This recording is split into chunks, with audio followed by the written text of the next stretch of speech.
కూడా కోరుతా ఉన్నాం. ఎందుకంటే ప్రజల్లో వ్యవస్థల పట్ల నమ్మకం సన్నగిల్లేటువంటి పరిస్థితులు జగన్మోహన్ రెడ్డి గారి హయాంలో జరిగింది.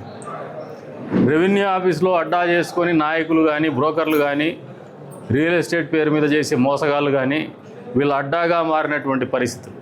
అక్కడి నుంచి పక్కకు పోతే పోలీస్ స్టేషన్లో సెటిల్మెంట్లు చేసుకోవడానికి వాడుకునేటువంటి వాళ్ళు.